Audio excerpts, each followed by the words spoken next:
feeling we're not in Kansas anymore.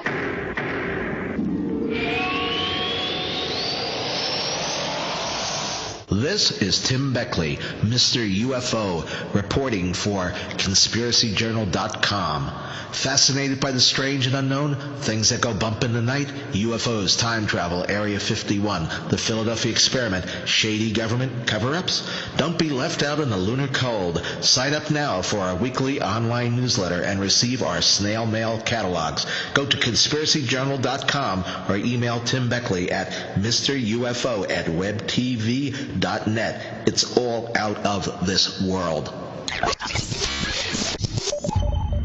You're in the Paracast with Gene Steinberg and David Biedney. You never know what's going to happen next.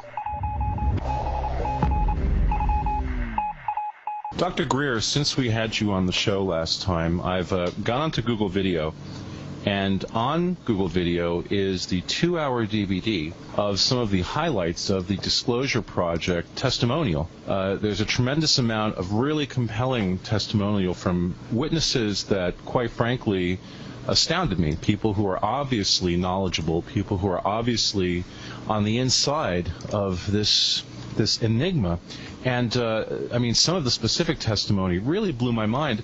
My first question for you is, what happened? I mean, to me, there's more than a half a dozen smoking guns in this testimony. And I noticed that a lot of this was from, I guess, 2001. What has happened in that interim? What has been the reaction to this witness testimony? Well, actually, the reaction's been very strong. I mean, we've had many members of Congress inquire about it that I personally met with, and as well as people in other countries. But as you know, former Minister of Defense in Canada, Paul Hellyer, saw it and was really quite amazing. And I ended up meeting and had a press conference up in Toronto in May. The World Affairs Journal had a whole section of their journal that is read by most of the foreign ministers and prime ministers around the world. It's really sort of the international counterpoint to the Council on Foreign Relations Foreign Affairs Journal, and they have been pursuing this issue very actively. And, of course, it was covered very extensively on the BBC and throughout the Chinese media and elsewhere. So what's interesting is that the least informed people in the world on all of this, I believe, are Americans, which is an interesting thought in and of itself, but it makes sense since the power center for the world right now is in America. You would expect the controls on this sort of information really being propagated would be strongest within the United States. And even with that said, on our website, we've had millions of people view the entire 2-hour video of the National Press Club event. And I think what amazes people is when they realize that this is a very small tip of the iceberg of the military and intelligence and corporate people we've identified. There are now at least 500 of these people, and these men and women are really heroically willing to come forward and open Congress with secrecy-free hearings, I might add, and tell everything that they know about these operations. I have a former Air Force 3-star general who would like to do that and come forward. So this is not, speculative, and the testimony ranges from, colonels and air traffic controllers to senior FAA officials to people who are manning the Strategic Air Command nuclear facilities. And, these are not people who, just fell off the turnip wagon. These are people, and they also, I might add, have corroborating witness testimony to the same events, other people, as well as government documents and what have you. So what I say to people is that we do have smoking gun information. The question is, how are we going to get it moved to the next level of disclosure? And I think that that's going to require a very serious effort within the mainstream media, and that hasn't happened because the mainstream media, I believe, is the only institution more corrupt than politics as people think of it. You know what? Maybe you can expand on that, Dr. Greer, but let me first tell our listeners you're in the Paracast with Gene Steinberg and David Biedney. We're talking with Dr. Stephen Greer of the Disclosure Project. If you go to the disclosureproject.org, that's disclosureproject.org, you can learn more about what they do. The videos that David and I are referencing here is called Disclosure Witness DVD, which has been posted over at Google Video. So if you do a search for Disclosure Project on Google Video, you'll find this in 2 one-hour videos, a part 1 and a part 2, and the amount of testimony here is incredible, and we'll go into more of that in a few moments. But let's talk about the corrupt press. In what ways is the press corrupt? Well, you know, in America in particular, I think people are very naive. It's like you tell a lie often, you tell it often enough, and people will believe it. People believe we have a free press, but we don't. And I think it's important for people to understand. I have up on our website at disclosureproject.org a CIA document from 1991 that clearly states that as of that time, that they had assets within all the major media, wire services, news magazines, and networks to alter, change, kill, spin stories as needed. Now, I have personally seen that happen. For example, while in the last 5 years we've been moving this information and these military whistleblowers out to the public, institutions such as 60 Minutes, Primetime Live in 2020, ABC News, and other mainstream media people have wanted to do stories on this. I'll give you a name, Ira Rosen, who was the executive producer of ABC Primetime in 2020. He had been Mike Wallace's right-hand man at 60 Minutes and got an Emmy for his research there. He actually came to my home here in Virginia near Monticello, Thomas Jefferson's home, and met with us to discuss this. And I gave him all 35 digital hours of my director's cut of the 110 hours of this top-secret testimony. He took hundreds of pages of top-secret documents back with him. He told me this was the most important secret he had ever come across, and that, you know, he really wanted to do a series of 1-hour programs on Primetime Live in 2020. Well, after the Disclosure Project press conference in 2001, I got back in touch with him, and I said, Ira, where's this program? How are you doing with it? He says, well, Dr. Greer, they won't let me do it. I said, Ira, you told me you were the executive producer in charge of all these programs. Yeah, who's he said, they? Yeah, well, I don't own the network. And I asked him, I said, who are they? He just said, well, Dr. Greer, you know who they are, rather ominously. And I do know who they are. There's this sort of a wrong idea out there that the Washington Post and Newsweek and all these big media conglomerates actually can tell any story they want. They can't, and they don't.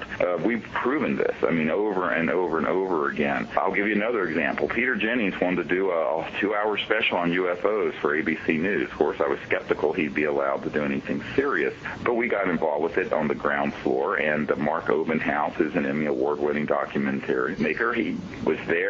He and I met with his other associate producers for a couple of days of meetings. We gave them everything we have, and when they finally came out with that special a couple of years ago, they had sanitized out every single military top-secret witness that you refer to on this videotape that you saw. All of it fell on the cutting room floor. It was people from trailer parks saying they saw a light in the sky, yada, yada, yada, ad nauseum. This is what happens, and I think that what the American public are going to have to do is demand an accountable media and a new media. I have found that on Capitol Hill, for example, that there are senior members of both parties that I have met with, and I'm talking chairman of committees, who are very interested in this, but they said, if we touch this, it's like the third rail. We're going to get zapped, and we're going to be called Senator Moonbeam or something, and the media are going to pillory us. So what has happened is that this sort of transnational covert group that really runs the financial, corporate, technological, really high-tech secret programs around the world really also control the big media. And I don't mean the small media, and I'm certainly not talking about your show or a small local show, but when you start talking about CNN and you start talking about ABC News and these sort of entities and the Washington Post Company and Newsweek, these people are absolutely pulled on a leash, and I have seen it. The military affairs correspondent for the Wall Street Journal did a very, very long interview with me and some of our witnesses, and then he wasn't allowed to run with that story. So there's a book out there called, the title's Into the Buzzsaw, and that Gore Vidal did the forward for, and it talks about journalists who've gotten close to very explosive stories and have had their lives threatened or their careers ruined, and seen how these things have completely been kept secret. Not a conspiracy theory. The fact is, the media is the single biggest problem to disclosure, ironically. Along those lines, Dr. Greer, some of the witnesses who go on record on this video I watched on Google Video, people like Brigadier General Stephen Lufkin. I mean, when you have a brigadier general, that's not just anybody. That's a fairly high-placed authority. To your knowledge, have these people had negative repercussions in their personal lives? Have they been threatened, or have they had pressure put upon them after putting their faces and their names and their testimonies into the public record?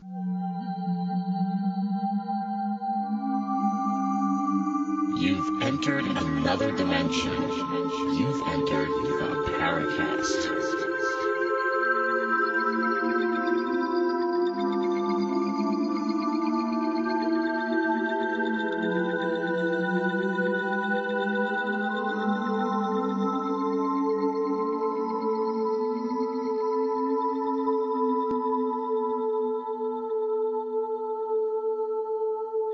You're in the Paracast with Gene Steinberg and David Biedney. If you want to contact us, send your messages to news@theparacast.com, news@theparacast.com. And don't forget our dynamic and spirited message boards. We have to have new phrases every episode, by the way, Dr. Greer. But David asked a very important question there, so we're anxious for the answer. Go ahead, please. Yes, well, it's interesting, and it's a bit of actually a long answer and a short answer. The short answer is no.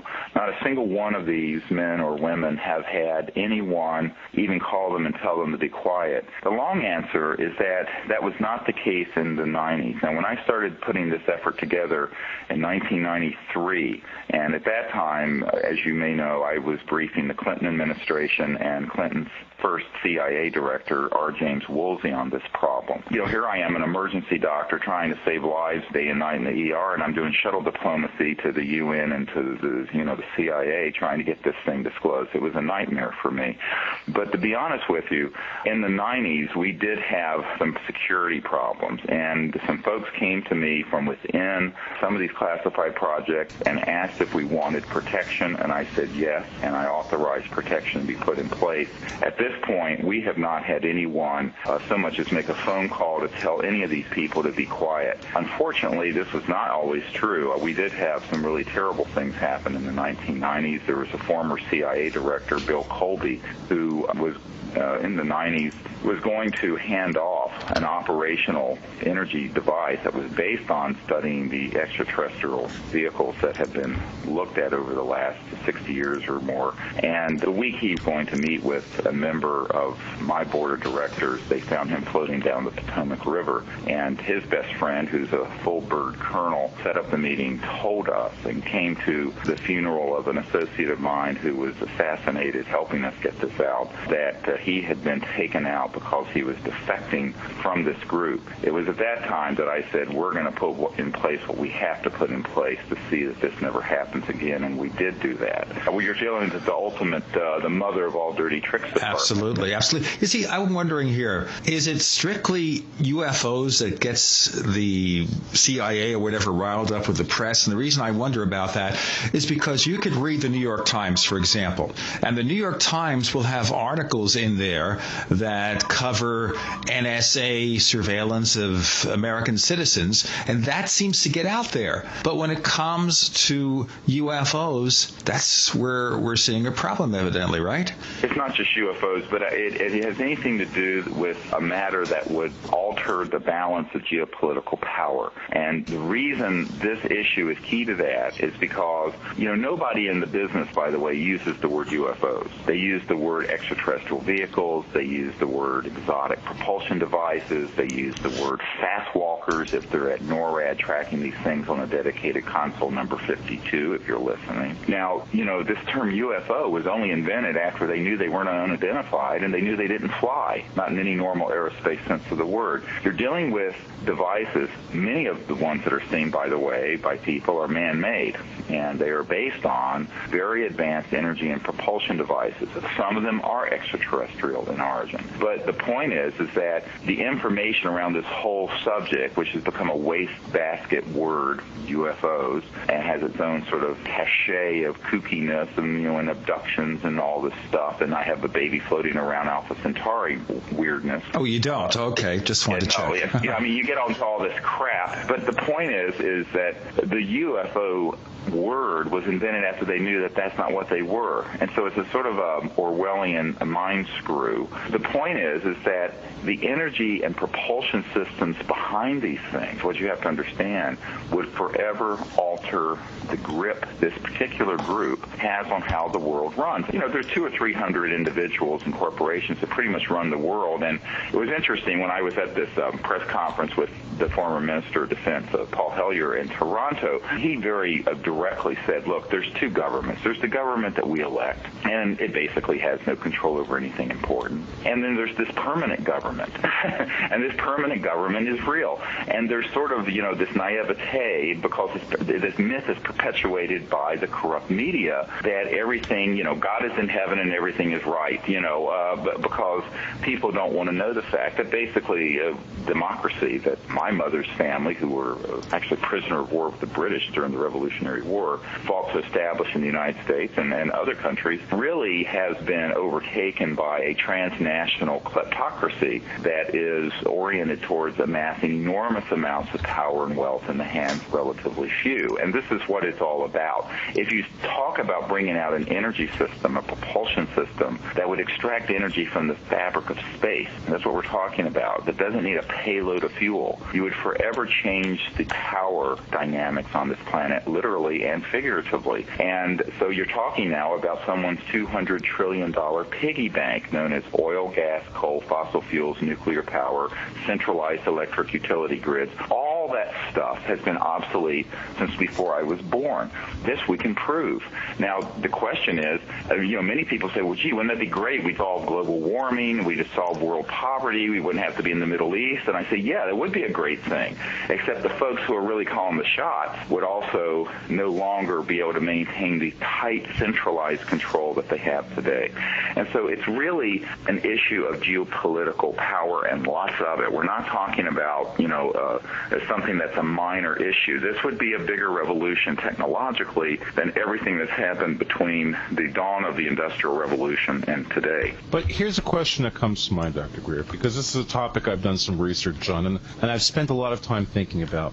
If we assume that at this point, with the current rate of consumption of natural resources like oil and coal and natural gas, that what we're essentially playing is a zero-sum game, okay? Right. If we extrapolate this into the future, 100, 200 years from now, essentially the world as we know it, if current tracks continue, is essentially shot. It's destroyed, essentially. So if you have these power players that currently control all of the wealth and all of basically the power, you have an energy device. You have this thing that could extract energy from the fabric of the universe. Doesn't it stand to reason that these guys would be the first guys that would want to essentially control it, release it, and at that point, you're talking about even further wealth being generated. It seems to me like these guys are already positioned to be the power players in that scenario. That's a misconception that many people looking at this subject have concluded. In fact, the CIA director had a similar question for me, and I said, look, it's not that simple, because, yes, of course, they already have these technologies. If you go to these compartmented projects that are at Lockheed Skunk Works and elsewhere, they have them. But the issue is, if you have something that's the size of a heat pump or smaller, and it's really no more esoteric to make than a generator, it costs a few hundred to a few $1,000s, but there's no longer the flow of energy into it from the power grid. Same thing with the engine under the boot of your car. If you were to go to look at your car, you've got, say you're driving a Chevy Suburban, that engine's worth maybe $5,000. So what? The oil it's going to use over the life of that car is worth somewhere around $60,000. So what you're doing here is that, yes, there would be a new business for this new widget, this energy device that would extract energy from the quantum vacuum space or zero-point energy field, but there would be no need for the supply line and the centralized supply line.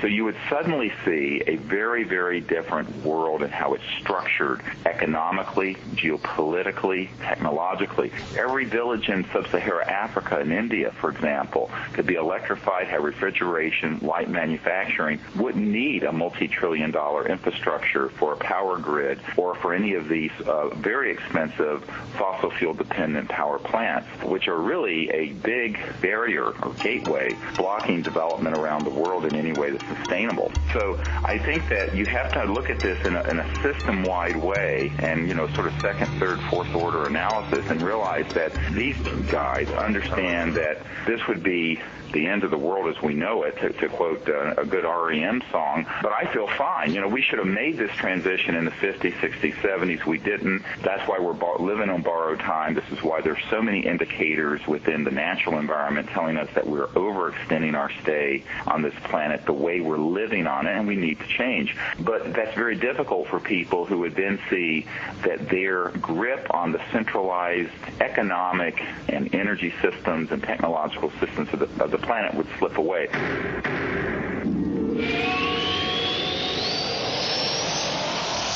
Fate magazine provides true reports of the strange and unknown. Keep up with the latest on angels and miracles, psychic phenomena, ghosts, UFOs, life after death, and much, much more. To receive your free issue of Fate magazine, call now at 1-800-728-2730 or visit their website at www.fatemag.com. That's 1-800-728-2730 or www.fatemag.com. What are you waiting for? Your fate awaits. You're in the Paracast with Gene Steinberg and David Biedney. You never know what's going to happen next.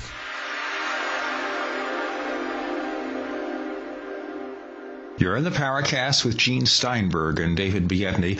We're talking to Dr. Stephen Greer of the Disclosure Project. Go to disclosureproject.org to learn more.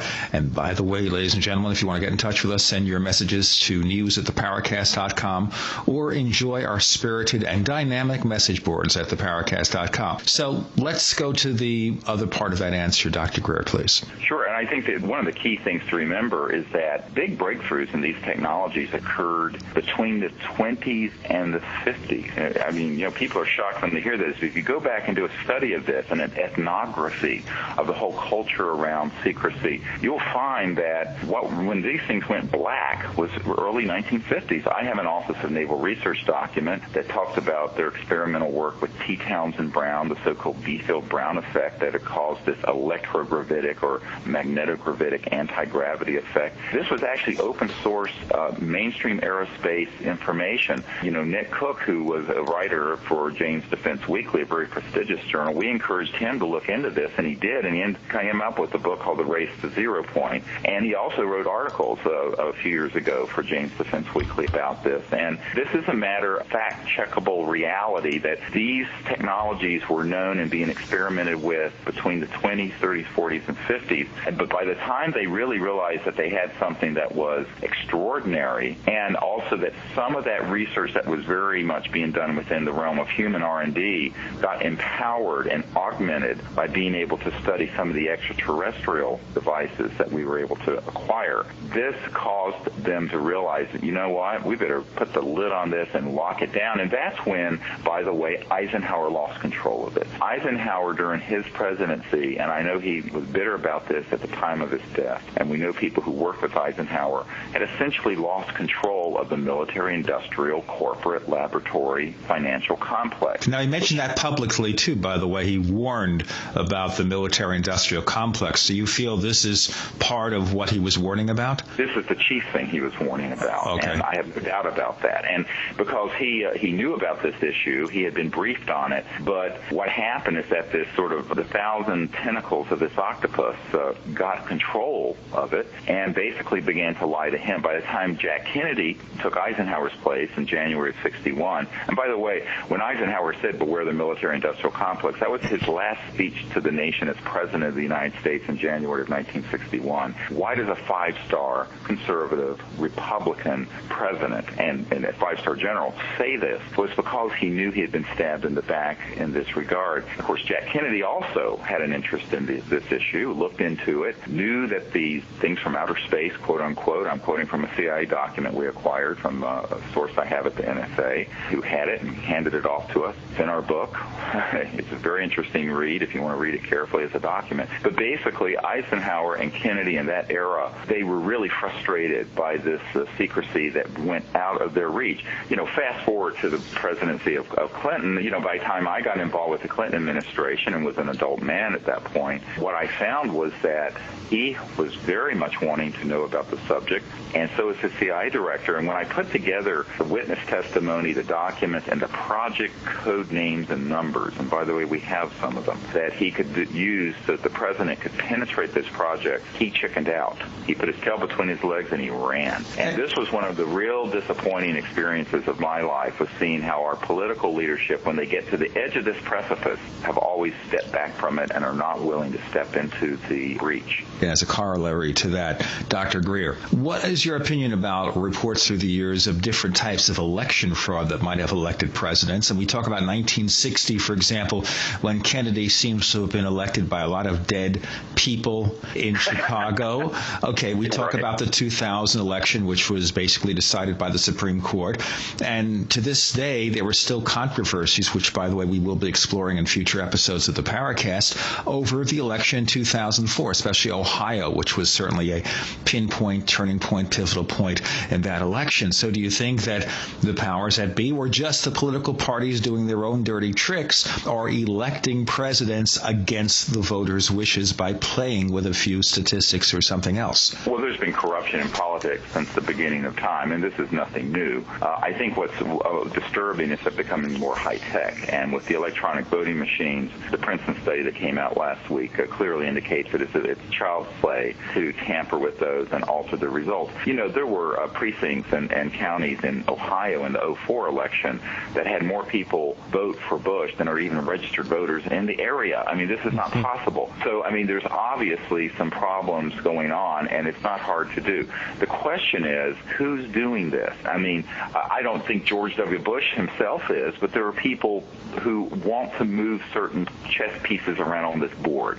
And at that time, they wanted to keep that chess piece in play. You see what I'm saying? People are way too simplistic about understanding how power is exercised. It's not quite that clumsy. Now maybe many years ago, it was very clumsy when they whacked Jack Kennedy. And by the way, I've talked to one of the men who was on the logistics team to set up that assassination. There's no question that it wasn't a hit from the corporate and intelligence community. The question is why not was it? The CIA? My own view of it is that James Jesus Angleton, who is the big mole hunter and leak stopper of the CIA, he's the one who signed off basically on Marilyn Monroe's death warrant. If you get my book, I have a new book out, Hidden Truth, Forbidden Knowledge, that you can get at disclosureproject.org, and that document is in that book, and I describe how I discovered that around that time James Angleton was very involved in trying to stop any leaks on this issue from coming out, and if it looked like it was a situation getting out of control, using contract people, he would then authorize these folks being removed. Now, Marilyn Monroe, unfortunately, made the big mistake of getting on the open phone line threatening Robert Kennedy and some of her friends in New York that she was going to hold a press conference to tell people what Jack Kennedy had told her during Pillow Talk about, quote, things from outer space that had been retrieved in New Mexico in the 1940s. I'm quoting from this CIA top-secret document, which, by the way, has never been declassified, but which I acquired and have put out onto the street. I think that people have to understand that that isn't done in a direct way. There's usually 4, 5, 6 levels removed from the people who order it in terms of how it's effected, and that's my understanding. Burl Ives, who had been on our executive committee for CSETI and the Disclosure Project before he died. Burl Ives, a very famous actor and singer, and was friends with Marilyn Monroe at the time that she was killed, and he knew that she had been murdered. They knew it wasn't an overdose or suicide, but they never knew why until I got this document, which is signed the day before they found her dead, by the way. This document signed by James Angleton was signed, I think, August 2nd, 1961. in the Paracast with Gene Steinberg and David Biedney. You never know what's going to happen next. Hey, let me tell our listeners you're on the Paracast with Gene Steinberg and David Biedney. We're talking to Dr. Stephen Greer of the Disclosure Project. You'll learn more about his books and everything else that the Disclosure Project is doing at disclosureproject.org. If you have a comment or a question about the show, send your letters to news@theparacast.com and visit our spirited, dynamic, exciting, fantabulous message boards at theparacast.com. Dr. Greer, let's continue with this thing here. Now, this CIA document that you're referring to, you say it's classified, but you got a hold of it, you've released it on the street. Has someone from the CIA come back to you and said, this is top secret, Dr. Greer, you shouldn't be releasing this stuff? I had an FBI guy say, this is a non-declassified, top secret document, and it's X number of years in prison and whatnot. I said, well, fine, come put the handcuffs on, because my first call was going to be to Ted Koppel and to some other folks. And I said, here's the headline: emergency physician goes to jail for releasing document that proves that not only are the UFOs real, but that the agency was involved in whacking Marilyn Monroe to keep it quiet. I said, you want that to hit the news? Go ahead and arrest me. And the guy's mouth dropped open. Well, look. Dr. Greer, but you'd make that call. So, I would say, come on, if they want to do it, fine. But Dr. Greer, you'd make that call, but based on what you said before, Ted Koppel would hang the phone up on you, wouldn't he? No, not when it comes to something like it's one thing to cover the subject. It's another thing to cover something where someone who's a public figure, millions of people follow the work we're doing, millions, and that person is arrested. They wouldn't be able to keep that quiet. So, what I tell them, I said, come on, make my day. Let's get on the dance floor. You want to put the bracelets on? I hate to sound like that, but at a certain point, see, you cannot give in. If you're going to do what I've been doing for the last 10 or 15 years, you absolutely cannot be intimidated by that kind of nonsense, by anything, even a death threat. Because if you are, you're not going to stay in the game. You're going to stay out there on the fringes. So if you're going to get in the middle of this situation, you're going to have the courage and to see it through. And this is the thing that I feel, where John McCain is absolutely right. The indispensable quality on so many things that our world needs is courage. We don't have much of it, and particularly in Washington and in our leadership. Many of them know what the problems are, and they know that this issue is real. They know what the solutions are. They don't have the courage to take on the big power guys to fix it. And this was, of course, what I describe in my memoir, the new book, Hidden Truth, Forbidden Knowledge, was my big disappointment with Bill Clinton, is that he really got to the edge of this thing. And, Lawrence Rockefeller hosted Clinton out at the JY Ranch out in Wyoming, where I had visited with a lot of these spooks and with the Rockefeller family. We put together this, I don't know what it was, 600-page briefing document for the president, and Lawrence hosted Hillary and Bill Clinton out there to go through all this, and they did go through it. One of Clinton's really good friends who used to live at the White House told me that she was sitting there going through these materials with the president, and he was saying, well, I know all this is true, but they won't tell me a thing, not a goddamn thing, like that. Well, you know what? You're the president of the United States. You've got to step into it and get it fixed. The problem is, one of his friends came to my home after I had this 3-hour meeting with the CIA director and said, Dr. Greer, they're very supportive of the idea this information should have never been kept secret. It needs to come out. But they're all convinced that if the president does what you're recommending, which was an executive order to take control of this project and move it out, that he'd end up like Jack Kennedy. And I burst out laughing, to be honest with you, at that time. This was in 1994. I said, oh, please, come on, this is like a bad John le Carre novel. And he stopped me, and he said, no, we're serious. I said, Kevin, you're serious? You're talking about the President of the United States couldn't be protected if he steps into this? And he says, we don't believe so. So that was the beginning of the end in terms of my innocence about the political establishment being able to fix this problem. I have found that members of Congress have also had similar concerns. And so, one of the men, a Republican that I've met with, who's on the House National Security Committee, told me, he says, we're just window dressing. The real action happens elsewhere.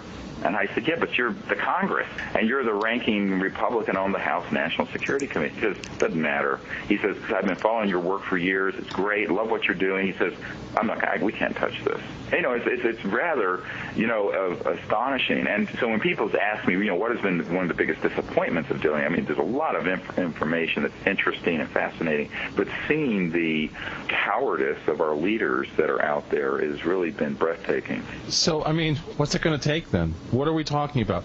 Are the people of this country going to have to essentially step up and overthrow the above-ground government and the underground government, or is this essentially game over? What are we talking about here? It's a very good question. Here's what I think, and this is why we're working very hard to identify people who understand these technologies. And I think what we have to do is, as a civilian group, do a civilian Manhattan-style project to build up these energy generation systems and bring them out independent of the government. And at that point, generate enough resources and enough funding to simply either create a new media that's powerful or take over a couple of the ones that exist.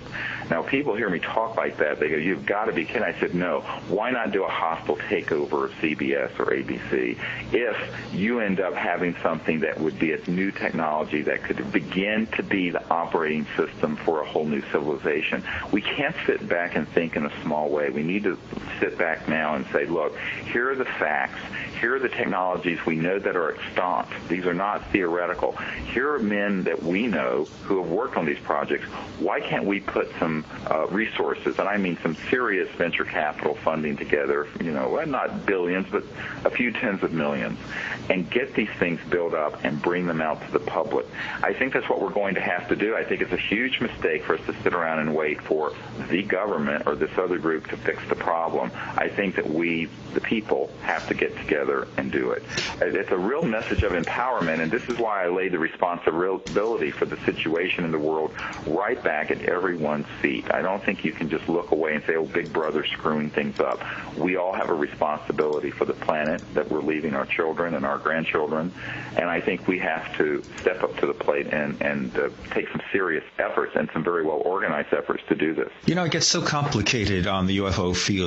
We've been exploring this thing for a lot of time, way before the show even premiered last February, and you find that a lot of people claim to have various elements of important knowledge, and a lot of it is contradictory. So how do you look at this thing and say, is some of this really government disinformation, and is some of this true? How do you separate the wheat from the chaff?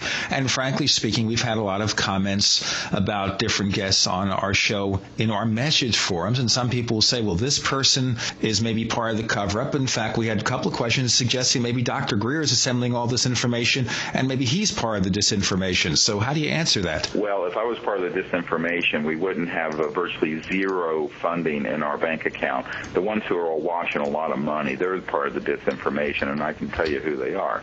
But the fact is, you have to do your research. And when I got involved with this field, like I said, I'm a country doctor here in Virginia.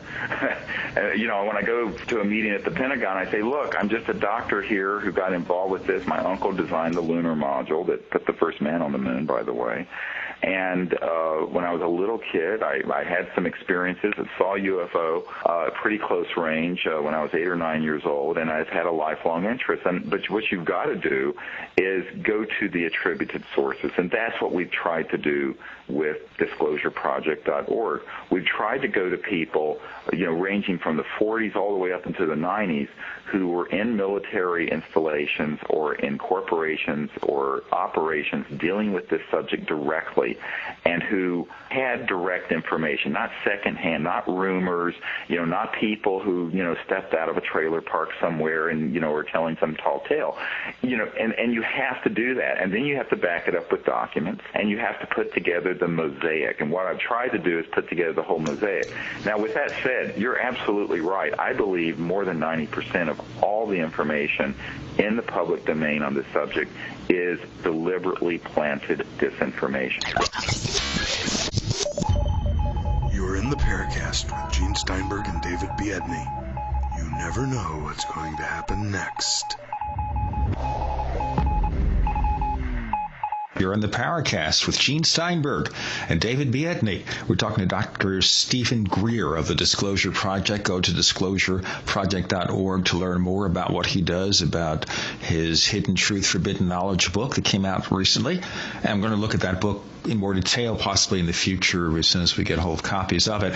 And if you want to contact us at the Paracast, send your messages to news@theparacast.com. That's news@theparacast.com. Also, we welcome you to participate in our message boards with no adjectives. You can choose the adjective yourself at theparacast.com. Dr. Greer, do you want to identify possible sources of this disinformation so we could be forewarned, forearmed, etc.? Well, yeah, we can talk privately about that, but in my book, Hidden Truth, Forbidden Knowledge, I give a very good description of it. Basically, here's your litmus test. If something sounds like it's really designed to scare the bejeebies out of you, it's probably disinformation. Fear is one of the chief ways that masses of people are controlled. And you got to back this up to sort of an anthropological and even neurobiological study of humans. The fight or flight response, the desire to survive, the early tribal roots of human civilization all come into play in terms of how good disinformation, I mean, I know it sounds like an oxymoron, but effective disinformation, let me say, is developed. For example, there's an enormous amount of information out there about good aliens and bad aliens and abductions and mutilations and vivisections and this and that. Oh, look, I mean, having taken a hard look at about 90% of it, like I said, everything out there on this subject, I've come to the conclusion that it's very carefully concocted disinformation that's designed to lay the foundation for what a number of our military witnesses have described to us as a cosmic Gulf of Tonkin scenario, where eventually they would like to be able to say, hey, look, we're not alone in the universe, but we need a few extra $1 trillion to put weapons in space and have the next level of military, industrial, financial aggrandizement by having another whole world to fight, like War of the Worlds. And so there's an enormous amount of information out there on this subject that I think is centered around trying to scare people, and that there are advanced technologies, including things that look like UFOs that are man-made and creatures that look like aliens that aren't, that have been used to create a mythology around the subject that scares people. And I think it's very easily done. What a lot of people don't realize is that the work that's been done in electronic and also energy has had a corollary in the biological sciences. And speaking as a medical doctor, I'll tell you that the first cloned higher life form was not Dolly the sheep in Scotland back in the 90s. We have been dealing with projects in this country that were sort of the, as you might want to look at it, the sort of the furtherance of some of what was going on during Adolf Hitler's Third Reich, that have dealt with some pretty crazy biological experiments. And it's my assessment that a lot of the information out there that has set up this new duality of, you know, good aliens and bad aliens, and we have to be, and now we have something else to fight out in space, has been a deliberate multi-decade plan to put disinformation out there to lay the foundation for a future conflict and a future aggrandizing of the same power centers that control the world today. Because just as the terrorism card can be overplayed to get things done that are wrong, so can this issue. And so the demagogues that are out there and the shills working for them are very capable of manipulating the subject into a matrix of a lot of fear and foreboding. And I think that that is precisely what has been done. It's very, very hard to get involved with this subject without quickly tripping over all kinds of terrifying ideas and scenarios. And I believe that this is something that has been deliberately done to eventually control human consciousness on the subject. And I think that's a very dangerous development. There's no question, Dr. Greer, that fear has become the primary manipulation vehicle in terms of certainly setting political policy in the United States. The GOP has been running this incredibly nauseating ad with a ticking time bomb showing, you know, specific images of Osama bin Laden and specific claims of aggression, and, you know, basically that's their whole play at this point. You know, are you going to trust someone else? Are you going to trust us to protect you? But that said, no, and I think that's absolutely heinous. But that said, are you suggesting, though, that, for example, in the case of abductions, and I have some issues with a number of the abduction cases I've read about. I don't buy 100% of this, but if... I don't buy any of it. I have personally have interviewed the men who are on the humans who have been running the abduction squads. I have a document from one of the private institutes that talks about how they set up the stagecraft, I'm quoting here, to effect the abductions. These are completely done by humans for their psychological warfare value. Here I'm quoting from a 1953 CIA document that we have that was officially declassified. If you look into this, Martin Cannon looked into this back in the 70s and 80s, and he ended up having 2,000 pages of research and documentation confiscated and destroyed. But yes, there are extraterrestrials out there. I don't see that any of them are hostile, but there's an enormous amount of concocted... Now, people have been victims. Go back to the Richard Doty case, the famous case in New Mexico where the Air Force Office of Special Investigations guy, Richard Doty, had manipulated this research. But this man had been steered into an abduction case of a woman who was driving near the Sandia facility in Kirkland in New Mexico, and she saw something she wasn't supposed to see. Basically, she saw the testing of an ARV, an alien reproduction vehicle, which is a man-made UFO. They stopped her car, abducted her, gave her an experience that made her think she had been abducted by, quote, aliens, put her back in the car and directed, and then this guy, Richard Doty with the Air Force Office of Special Investigations, directed her to seek out this UFO researcher who got so entangled in this, he ended up in a mental institution. And that's a true story. You can check this. I have the documents for this. That happened back, I believe, in the 80s.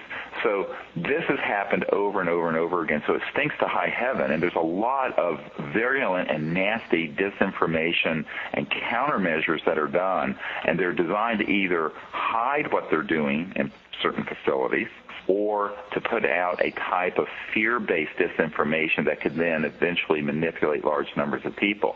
You cannot go to a UFO conference without having just one thing after another. I mean, by the time you leave, it's like going to Friday the 13th, the Halloween terror. And I think that this has been done through a very well-orchestrated design to convince people that there is a threat from outer space.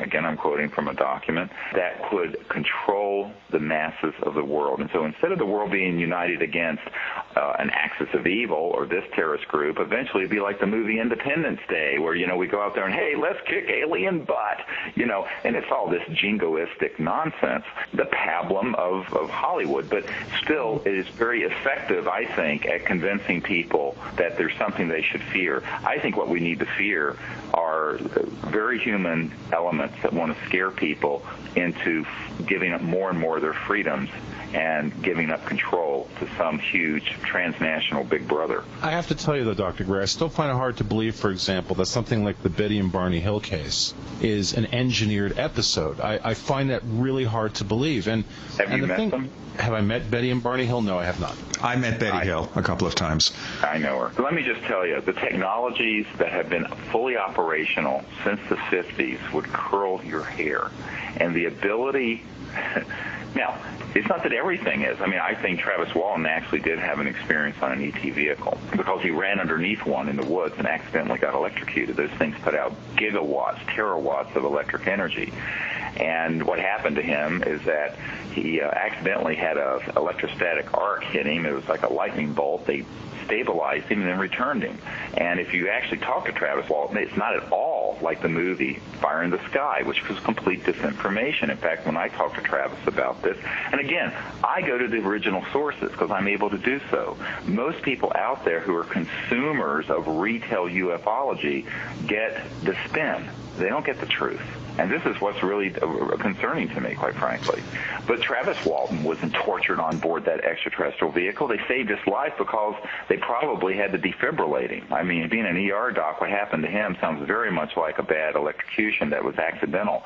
And then once he was stable, they returned him. And his account of actually what he remembers on board that ET craft was that they were very supportive, very kind. He's the one that went out of control and started attacking them, and they had to restrain him. But then he was returned. I think it was, there are cases where people have had encounters and very close encounters with these things, but to think that there is some kind of an agenda that, they need to come through interstellar space for my sperm and Marianne's eggs. Oh, please. This is, anyone who knows a rudimentary amount of information about genetics and genetic development would know that you wouldn't have to do it that way. So much of the stuff that's out there doesn't even pass the sniff test of scrutiny.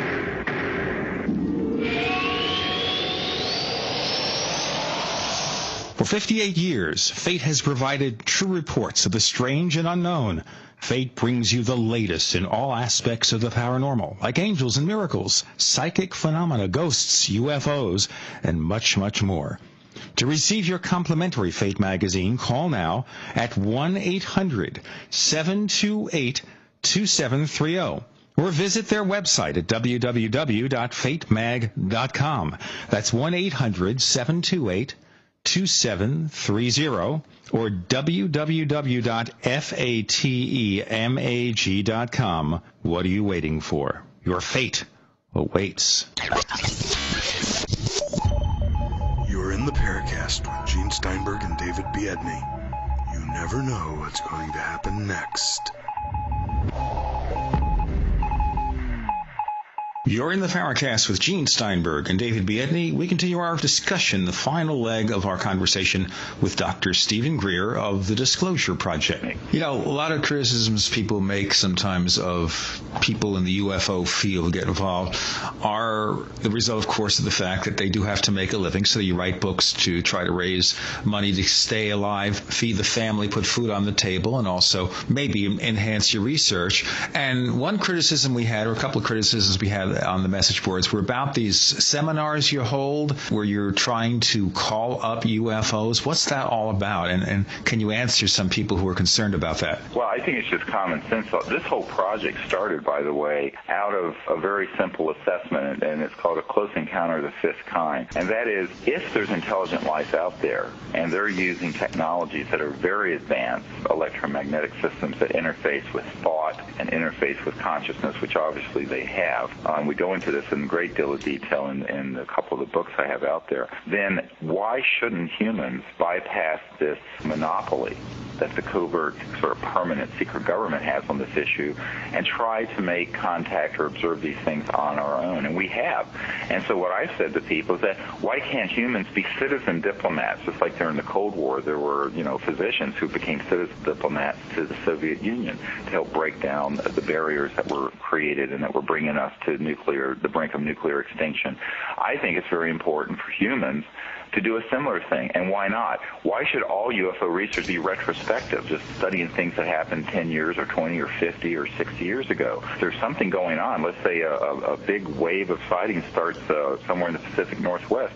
Why can't there be a rapid response team that goes there using various technologies and very advanced understanding of how extraterrestrial communication systems work, try to make contact with them and let them know that there are some people on Earth that would be interested in contact in a way that wasn't militaristic or covert. That's all we're doing. And that's called Ambassadors to the Universe, and it's a training program. We do 3 or 4 of them a year, and it is a very important part of what we're doing, because I think one of the things that has to happen is that if you understand the Sheldrake's morphogenic fields, which I think has a lot of validity, things really happen by a certain pattern developing and then non-locally propagating, both in consciousness and in thought and in action. And I think that it's very important for us to begin to create a morphogenic field that's peaceful and that is trying to do something constructive with this issue rather than remaining in this state of fear. And so the whole CE5 initiative, as it's called, a Close Encounters of the Fifth Kind initiative, where humans attempt to make contact with these intelligent life forms, is really about interplanetary diplomacy and interplanetary contact in a setting that's peaceful and that goes beyond the prejudices and fears that humans often bring to the unknown. And we think that this is a very important thing to try to achieve, and that we need to be doing more of it. We need to have some of our best people in the world and our most enlightened people on this planet involved in this issue in a very proactive, real-time way, and not just doing research of things that happened many years ago. And that's why we continue that project, and we continue to have some extraordinary experiences and success. The price you charge, this is to fund your operations and everything? No, it doesn't fund anything. It pays for just basics. People are so, I don't, who asked that question? We had basically not anybody that I guess anybody would know, just the people in the message boards. Let me tell you, there is nothing, unless you write a book saying that you were just raped by an alien and you get a $250,000 advance from Random House. Sure. You're living in a fantasy world. I don't know who you are, and to ask, to even, look, I'm a medical doctor. I've given up like $250,000 to $300,000 a year for years doing this. That's why I wanted you to explain this. I couldn't do it. I mean, it's the most ridiculous thing to suggest that anything we're doing is to generate revenue. I mean, of all the crazy things, and I mean, I'll tell you, there are people who've made a lot of money in this field. Okay. They're the ones doing books and movies that scare the hell out of people who get the big 6- and 7-digit advances. It sure as hell isn't people doing stuff like what we're doing. I have to tell you this from a personal experience, knowing one or two publishers in this business who specialize in this stuff. Very few people make a lot of money from books in this field. Occasionally you have the bestseller, maybe once every 10 or 15 years, but the average book... Yeah, but that's not true. But I personally know an abduction researcher who got a $250,000 advance for a book that was about just sheer bunk. So, you're wrong. You don't know what you're talking about. And so that's what I'm saying. The money is in the fear. And that is where but if you're doing anything constructive or doing anything positive, I have never seen anyone get any real support. We'd like to see that change someday, but it's not going to change what we do one way or another. I don't care if somebody does or doesn't offer the support. It'd be nice if we had it. Certainly it's not our motive, but I can tell you that that's where the funds are. The funding is in things that are extremely either covert or playing the party line of fear. If you can stay on the party line of fear and disinformation, you can get some nice 6- and 7-digit advances. I know people who've gotten them. Well, I'll tell you what, we're not going to get those advances on this show, I fear. Any case, we appreciate very much you joining us again, Dr. Stephen Greer, and go to the disclosureproject.org to find out more about what he does. And there you can order a copy of his new book, Hidden Truth, Forbidden Knowledge. By the way, we have a link that will be posted at theparacast.com so that you won't miss information on how to get that book. Dr. Greer, I appreciate you coming on and answering all the questions, hard and simple. Sure. And we look forward to having you on again on the Paracast. Thanks for joining us. Thanks. Great. Thank you, Dr. Greer. Thank you. Bye-bye. Welcome back to the Paracast with Gene Steinberg and David Biedney.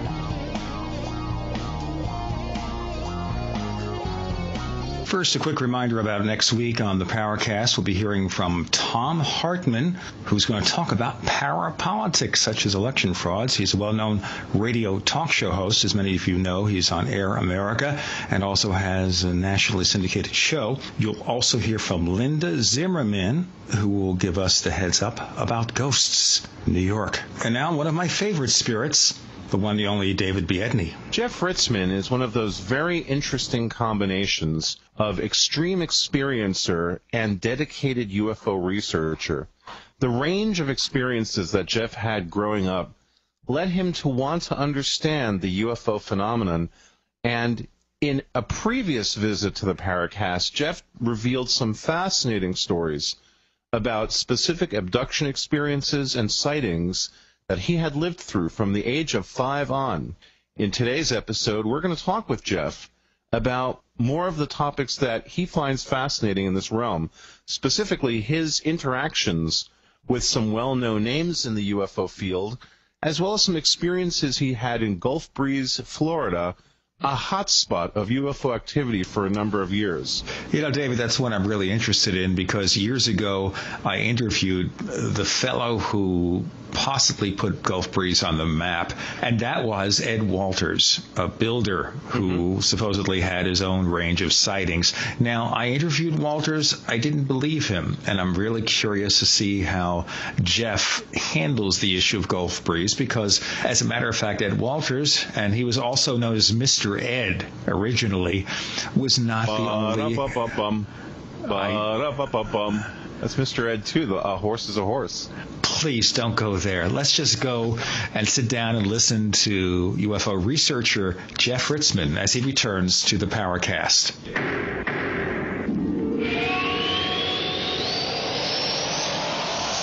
You are about to enter another dimension. A dimension not only of sight and sound, but of mind. A journey into a sinister land of secret rites, passwords, initiations, and handshakes, where the truth remains hidden and history is controlled by an elite group of mysterious men.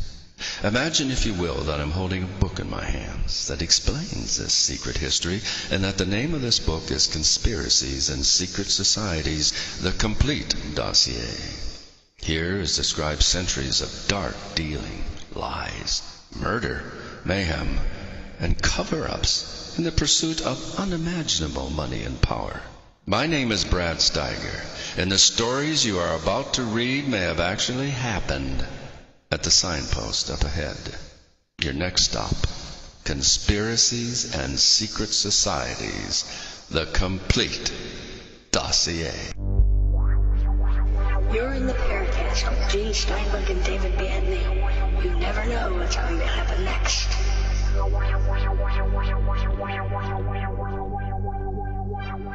So Jeff Ritzmann, in our previous part of the show, we were talking to Dr. Stephen Greer of the Disclosure Project, and he said basically that all abduction cases are fakes, and that if there's any genuineness at all to them, it's because they were engineered by the powers that be to fake all these events. What's your opinion? To be honest with you, Gene, it's like this kind of thing you hear every now and then, and I have to go back when I was really heavily involved in the whole abduction investigative stuff, because I was trying to talk to other people just to get an idea of what might have been going on with me, and I actually got involved with a couple of researchers that were fairly high profile at the time, and they started what amounted to an abduction support group, which I think was one of the very first ones ever to be started anywhere, where people would get together and talk about these kind of things and find similarities and that kind of thing. I won't forget one time that there was a show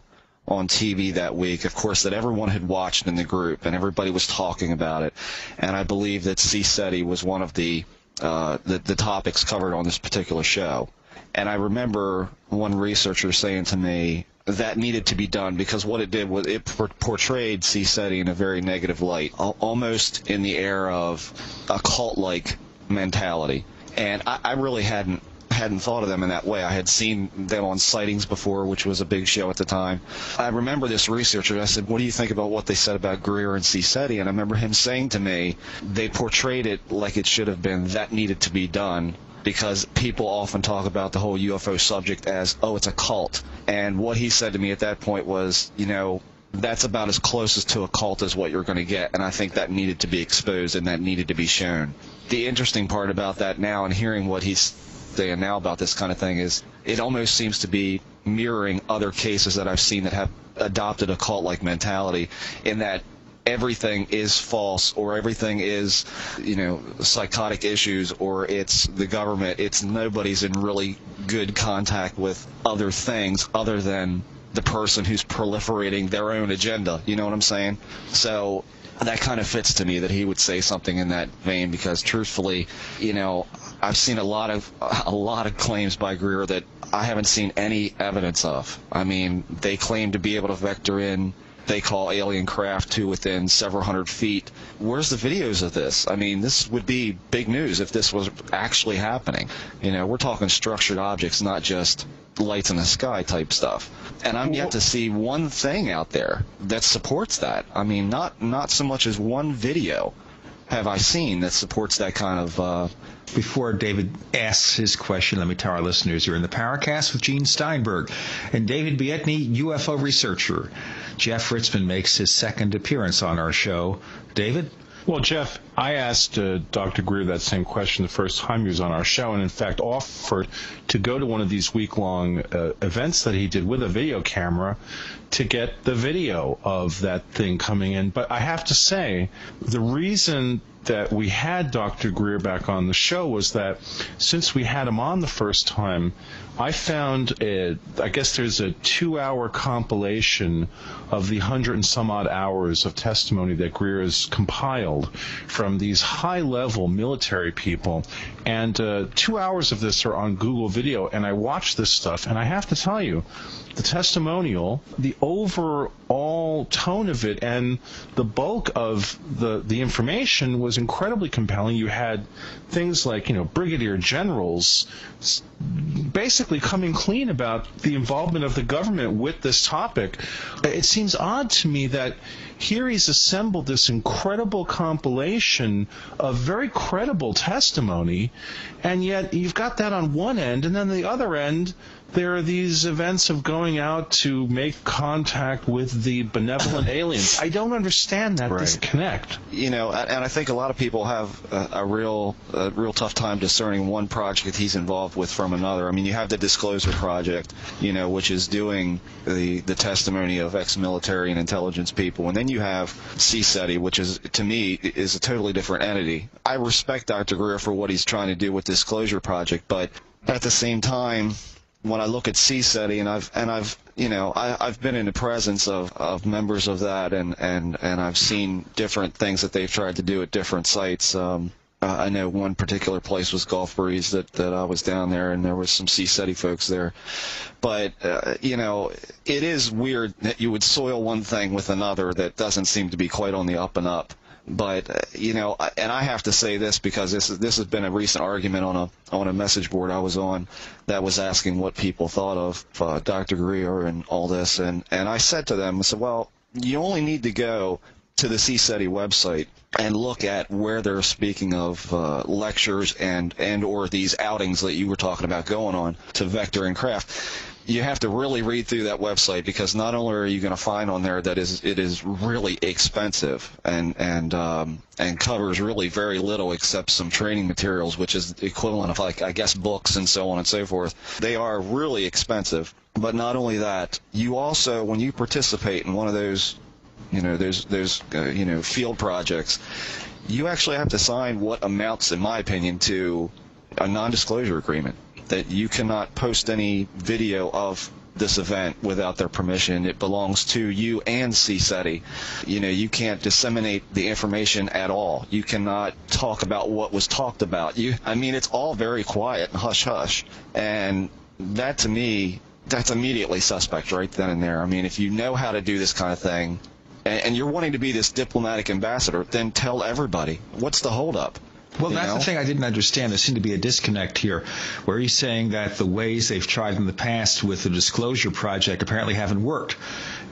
Whatever the media is controlled by the powers that be, whatever is causing it, it hasn't worked. So let's be goodwill ambassadors to the extraterrestrials, to bring them here, to present ourselves as friendly, as willing, as open.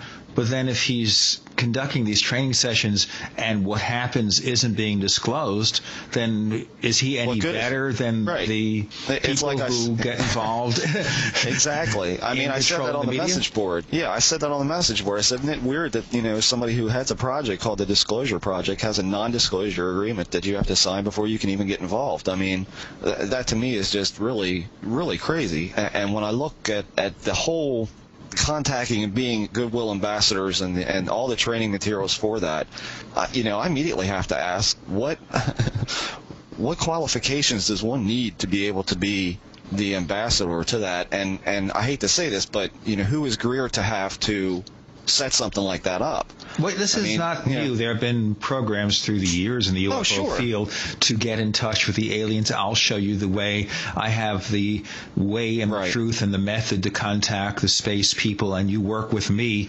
and you will learn these techniques too. And I worry about that. I'm concerned about that.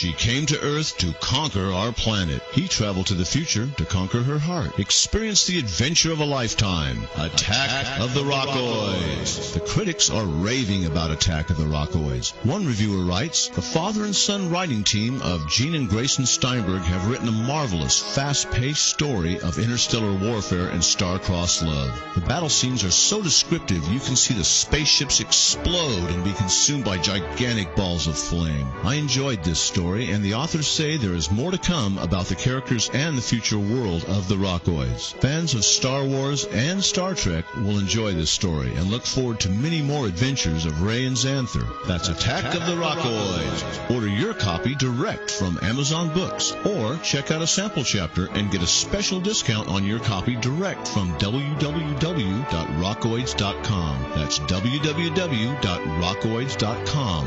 Attack of the Rockoids in the grand science fiction tradition.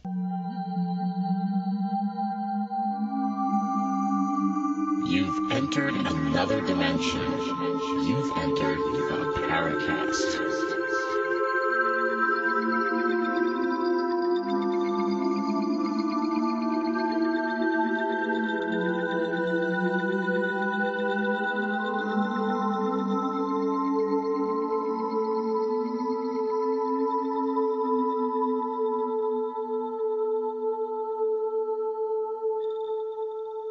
You're in the Paracast with Gene Steinberg and David Biedney. UFO researcher Jeff Ritzmann joins us. In our previous episode, he talked about some very unusual experiences he has. And today we're going to talk about, I guess we call the good people, the bad people, and somewhere in between involved in UFO research. And if you have a comment or a question, send your messages to news@theparacast.com, news@theparacast.com, or check out our message boards at theparacast.com. And as you may have heard in part one, we use your questions that we asked some of the guests, and Dr. Greer got rather uppity when I talked about the money people spend for his courses, and he said, well, the people who promote fear are really the ones who make money, and the people who are not promoting fear are not really making all that much money. So that's how it goes. Well, just before we continue, guys, I just downloaded the confidentiality agreement from the CSETI site, and there's an interesting thing here. I don't think a lawyer went over this, and I'll tell you why. Here's the wording. I further agree that should I photograph or videotape any UFO-related events during field work or any phase of this training, that CSETI and I shall share unrestricted use of said footage. I agree to provide CSETI with the original video or photograph if requested, or a first-generation copy if requested. I further agree that any photographs or videos taken by me shall not be sold or released publicly without the prior express written consent of CSETI. Now, that last statement essentially contradicts the first statement. If you're sharing access and distribution, how could they have veto power? It doesn't make sense. Unrestricted is the key word there. Right. Well, I would think then it's somebody who just wanted to disclose and spill the beans would simply say, well, the heck with you, I'm going to disclose it. Go ahead and sue me if you want. Right. Yeah, it doesn't happen, though. I mean, we had a member on another message board had said, I'm going this weekend. I'll come back. I'll tell you everything. He came back. He said little to nothing. And eventually it just dropped out of sight. And I said, well, there you go. I mean, regardless of whether it's binding or not, people aren't doing it. As far as footage of, any of these craft, any of these sightings, I haven't seen anything, even barring what was seen on, like, years ago on sightings and whatnot, where he had his lasers and the sounds and everything going at the same time. I saw little to anything that would say there's anything other than airplanes.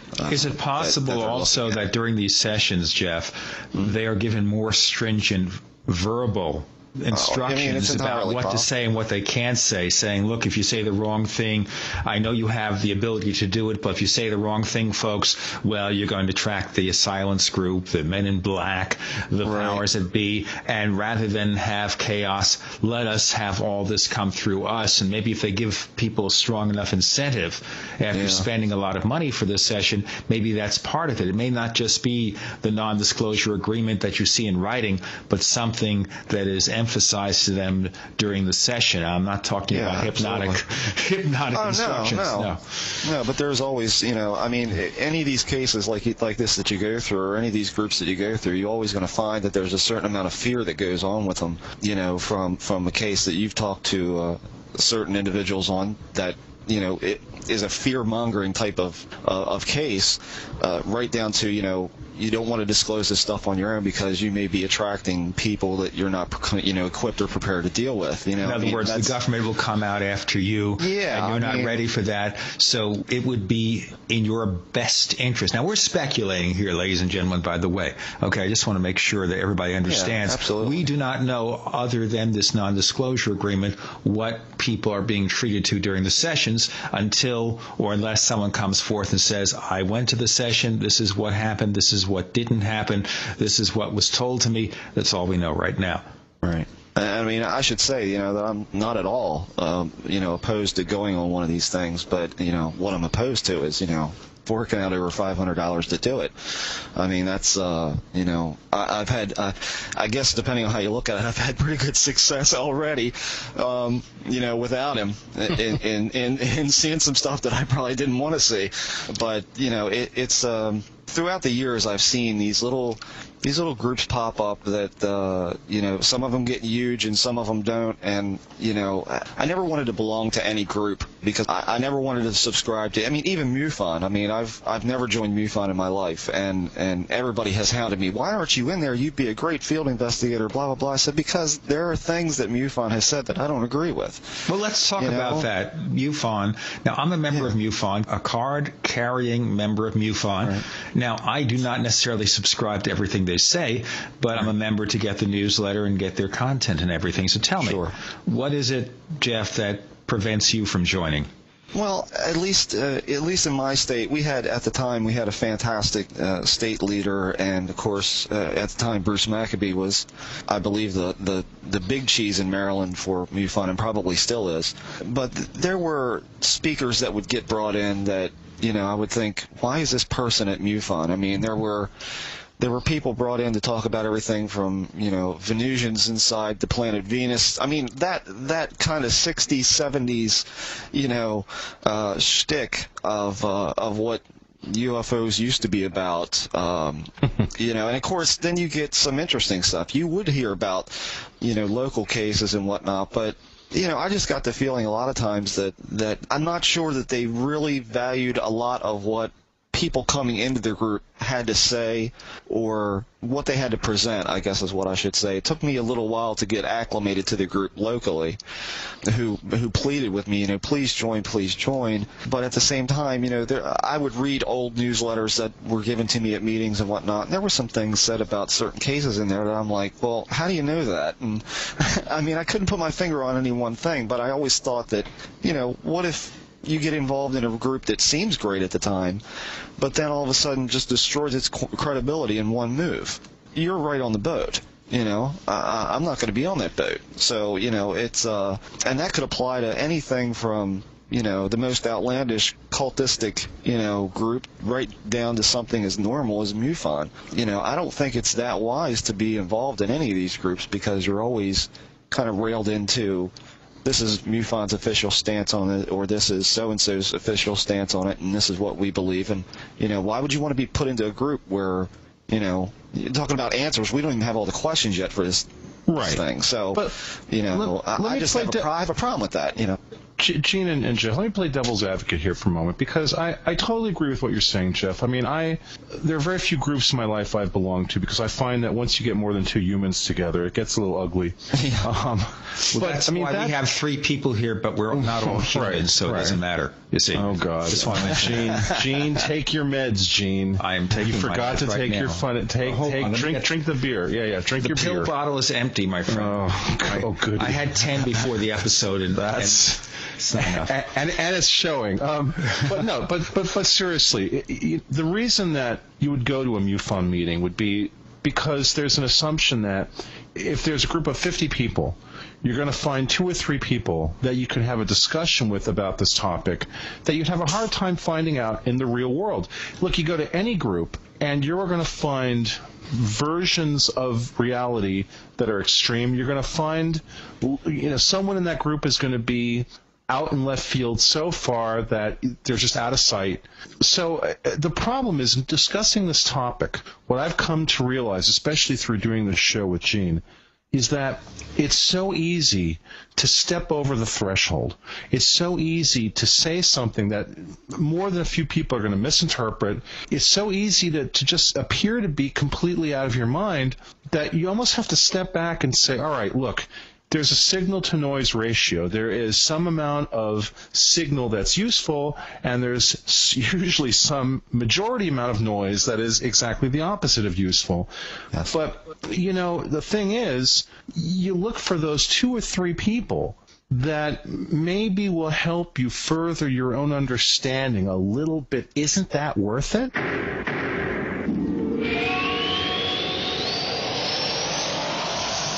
I think most of you know that I love radio, and so I decided to look for the ultimate receiver for AM reception, because I want outstanding AM reception, day and night, especially night where it gets difficult. So I've discovered that C. Crane CC Radio Plus has earned the reputation of having the best AM reception, which is exactly what C. Crane intended when they designed this gem of a radio.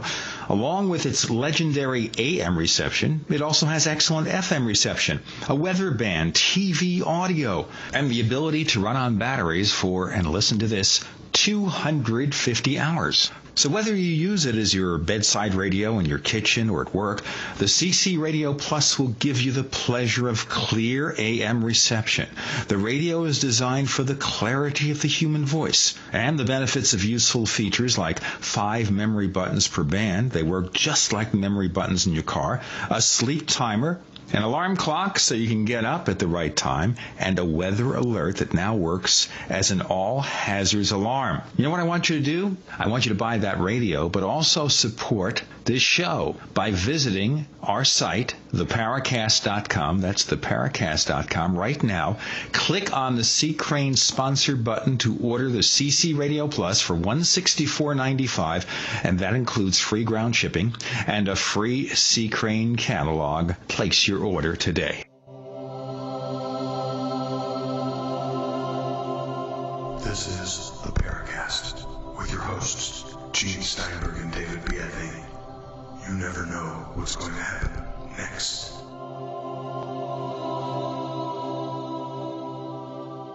Hey, let me tell our listeners, you're in the Paracast with Gene Steinberg and David Biedny, and we're talking for the second occasion on the show with Jeff Ritzmann, a longtime UFO investigator with a lot of very strong viewpoints in the subject. If you want to get in touch with us at the Paracast, send your messages to news@theparacast.com, news@theparacast.com, and check out our wild and spirited and action-filled message boards. We have to have different adjectives every time at the Paracast.com. And sometimes, as you heard in our interview with Dr. Greer earlier on the show, we do ask the questions that you ask of the guests, and sometimes they appreciate it, sometimes they get a little uppity about it. Jeff, you were about to say. Yeah, I have to look at, when I talk about, with certain investigators or certain cases out there, of course, that are pretty high profile, I have to really think back to a certain point where I was in an investigator's home, and he was showing me some video that I believe was shot out of Gulf Breeze, Florida. And this was some of the most ridiculous-looking footage I'd ever seen in my life. And to date, I still haven't seen that footage on any internet, on any show, on any broadcast whatsoever. And I remember saying to this guy,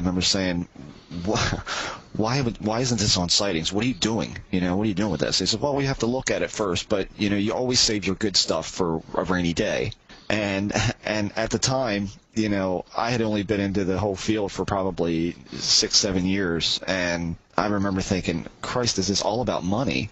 Is this all that this matters about? Is this just, we'll hold this off for a rainy day when we don't have anything going on, and then we'll let this out. And I was seeing different types of things like that going on over the years that blew my mind. You've got this fantastic footage, or you've got something that's, some particular case, and you're not letting that out because, people feel that this has to be doled out in certain doses, by or monetized, very frankly. Exactly. I think to back in '97, August 6th, there was a footage that came out of Mexico City of the really huge disc going behind the apartment building, and everybody probably remembers this. It started out, across the street shot. It zooms into the disc goes behind the building, comes up over the rise of the top, and then disappears behind another building and never comes back out. And that was 1997. And just by sheer luck, I was able to get a first-gen copy of that film. And when I looked at it, I digitized it, I put it in the machine here, and I started doing just frame by looking at the movement. And this was being touted as like one of the best ever recorded. I mean, this was legit, and this was this. And when I started looking at it, I started seeing really good telltale signs that it was a composite hoax using a 3D model and a backplate of the video that was seen. And in particular, that when it rose over the top of the building, that the camera was shaking, but yet the disc was not shaking. And that's pretty much, when you see that image sliding across the film rather than bumping with the camera at every exact point, you can pretty much tell that's not legitimate. It's called camera matching. And when you have poor camera matching in a CG hoax, that's your smoking gun. That is the smoking gun for that kind of thing. Right. Your disc is not going to bump with the rest of the film at every single solitary bump, which it should if it's a real object there in the frame. And I got asked to be on a radio show here. I don't know if it's so much local. I don't know if that was locally or it was tri-state area or what have you, but I was on with Dr. Maccabee about that, and the host of the radio show asked me, what do you think of this video? And I told him, and I said, I can show you frame by frame where this is happening. Dr. Maccabee, even though I really respect Dr. Maccabee and his work, but at the time, all he had to say to me was, well, our analyst with MUFON has some pretty mondo stuff, and he's looking at it right now. So he said, but at the same time, he said, I saw that there could have been evidence that the disc actually moved with the camera. No. And I was like, what? Oh, no. I was like, what? Come on. I was like, look, here it is. This is it. And I was the very first one to say that, and here, I guess it was 6 months later, I saw that Dr. Maccabee had produced this report from MUFON that said, it was a composite hoax, but it gave this really long and in-depth and fairly overstated scenario of why it was faked, rather than just saying it's a CG composite and here's how they did it, and here's the data behind that for a layman to look at. A layman would have said, what the hell does that mean? The way I explained it on the radio was just kind of, at the time, just poo-pooed away. And again, that's the kind of thing when you're looking for something that's genuinely unknown, genuinely strange. A lot of people are very suspicious at first. I guess what I'm getting at is that you really can't go by who says it's legitimate or who says it's very unknown. You've got to look for yourself. You cannot pay attention to, I don't care if they have a PhD or not. Okay, these people can still be wrong about certain But in this case, of course, Dr. Maccabee finally admitted there was something wrong with it, even though at the beginning he may have expressed something more positive about its possible reality. In the end, he had to admit, whether the explanation was complicated or simple or whatnot, that there were problems. Well, the facts remain. Look, you can, like Jeff said, if a camera match has been done improperly, it's actually not that hard to tell. Now, that said, I submit to both of you that at this point in time, we are at this incredibly frustrating stage where any photographic or video evidence, I don't care what the origin is or who shot it, is now suspect. And when we spoke to Richard Dolan last week, and I brought this up, he got somewhat upset with me over this. He said, you can't throw it all out. And I said, it's not that you can throw it all out. It's that at this point in time, technologically, if you can imagine a visual sequence or a visual result, you can produce it artificially. And the most interesting example of that I have not seen covered in any significant way in the UFO press is the infamous Australian UFO wave of this year. I invite all our listeners to go check out AustralianUFOWave.com. This was a project that this guy Christopher Kenworthy put together that essentially at first purported to be the most compelling footage ever shot of a whole series of UFO episodes in Australia. This footage, I mean, some of it was just astounding. Some of it I looked at and I thought, no, there's a problem with this. And where they really blew their whole cover was they had, right at the end of this whole project, they put up videos supposedly of an alien. And it was just so obviously fake that a number of us were like, all right, that's it. They just blew it. That's a poser model. Well, absolutely. And then, boom, now the guy comes out then, and they revealed that all of this, well, actually, 2 clips of the 31 clips, I believe, are supposedly real, but all the best clips are basically fabricated, and many of them look really good. The point is that if you have the motivation, if you have just a little bit of desktop technology and time, there's no video effect you can't create that can look incredibly compelling. Right. I think it's what it's boiling down to is I don't know that it's I'm between Dolan and you. I'm definitely of the opinion that the hoaxes are getting so good these days that they're getting harder and harder to tell. But at the same time, yeah, you can do any effect, but is there, you have to qualify that by saying, is there somebody like you who would be able to go through this frame by frame and say, here's a problem, and here's a problem, and here's a problem, and if we combine these problems together, here's what our answer is. I think what it boils down to is people just got to be a hell of a lot more diligent about what they're looking at, and they're not. I mean, by virtue of reading, just about, every big message board out there, you can see that, there was one, it was a couple weeks ago, somebody sent me a message, what do you think of this one? And I think it was shot in Japan. Oh, that thing China, where it blinks out at the end? Yeah. I was like, good Lord, please. I said, that's a sprite. I said, that's not even a 3D object. I said, that's a overlaid sprite. And I said, I don't know how you could even begin to remotely think that that's real. Right. So it's you got the bad hoaxes as far as the computer generated stuff goes, and then you have the really, the Mexico City one in August is 97. That was actually pretty good.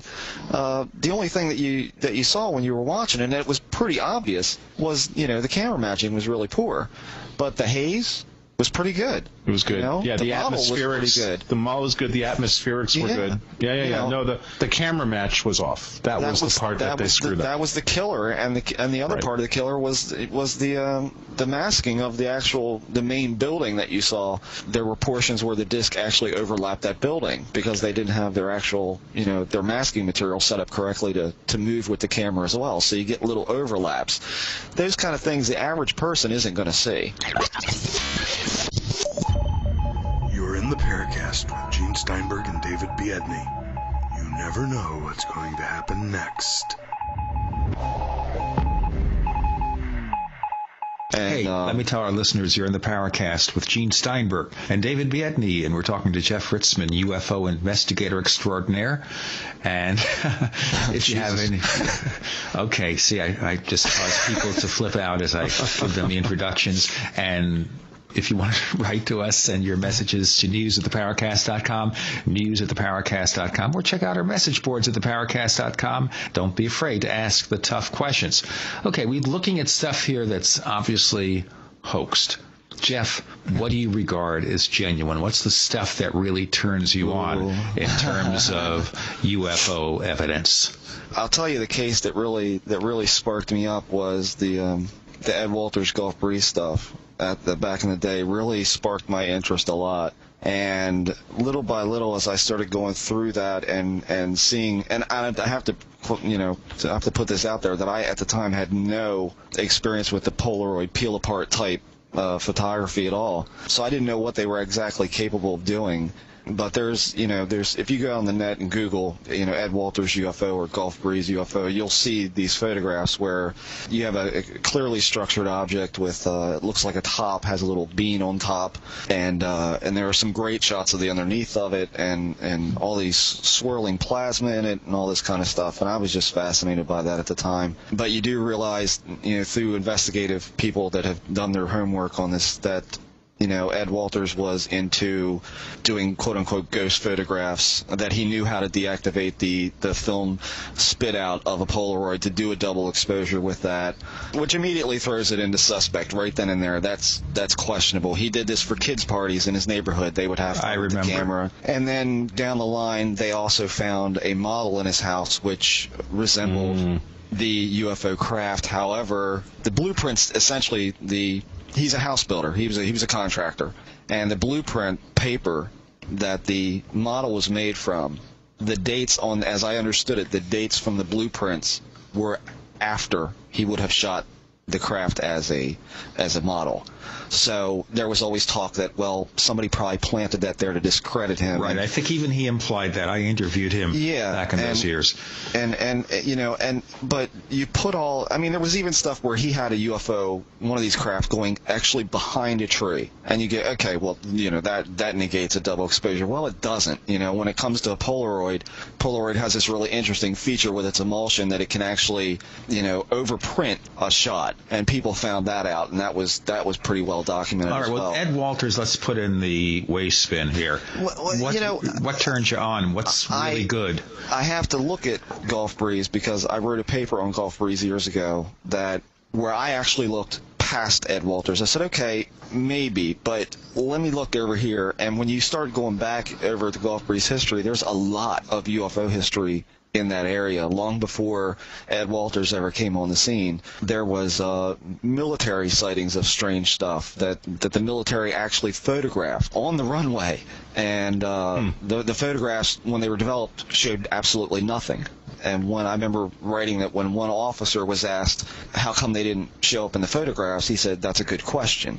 There was landing swirls, in the grass long before Ed Walters had his burnt patch behind the high school. And of course, Bruce Morrison and some other folks down there had been recording video out of Shoreline Park that was pretty damn strange when you're talking about, they call him Bubba. It's the big red UFO that almost looks like a camera aperture in some of the videos, like opening and closing very quickly, and small little objects dropping out from it and zipping away. And that's heavy duty stuff when you're seeing that on a fairly regular basis. So basically, Ed Walters may have jumped into this stuff knowing there were possibly genuine sightings in that area and maybe tried to cash in a little bit, perhaps. It could be that, or it could be that Ed had a genuine sighting. I also saw footage later on that Ed had shot many years later of a small silver ball that would appear, in the sky, say over the beach. And I saw a shot that Ed Walters had shot years later that was of a small silver ball that was floating in the air. A small silver ball as opposed to his viewpoint of it, but I'm sure it was fairly large for how big it was in the video. But he's on the beach shooting this thing, plain view, center dead camera, and he's got a man walking towards him with his back is to this object, and he says to the camera, if that guy takes 4 more steps, I'm going to yell to him to turn around. And as soon as he says that, this thing zips away so incredibly fast that even if you go frame by frame, this object is nothing more than a white dash. Okay, and this is before the advent of CG composite that anybody would have had access to publicly. And to put it, distinctly as I can, it absolutely didn't look fake to me. And Ed Walters did shoot it. And he also shot some other stills that were pretty compelling as far as I'm concerned as to something going on down there. When I went down there personally, I did not see anything, but I will tell you this. Some folks I was with at the time kept telling me, have you felt the tremors? And I said, no. I said, what do you mean? And they said, well, you mean like pinpoint tremors. You can feel it. When you're outside, you could be standing in a group of 5 people, and it'll feel like you drop down about 2 feet and then back up again. And I said, I've never heard of such a thing in my life. And the person next to you doesn't feel this? No, they don't. I said, okay, fine. I went the whole trip. I didn't feel a damn thing. And we're standing out in front of a hotel where they had the Gulf Breeze UFO conference. And I'm standing there getting a picture taken, and all of a sudden my feet drop out from beneath me, and I drop down. It felt like I dropped 1.5 feet, 2 feet down into the ground and back up. I mean, it was that quick. And I said, holy crap, what was that? And somebody came up, did you feel that? I said, yeah, what was that? And they said, I don't know. You know, is it a weird place? Yeah. I mean, did I record something there that time? I did, but I don't say it was anything. It was a big deal at the time that, you know, a UFO had been recorded at the Gulf Breeze UFO conference in broad daylight. I mean, I say I didn't see anything because, frankly, I think it was an airplane.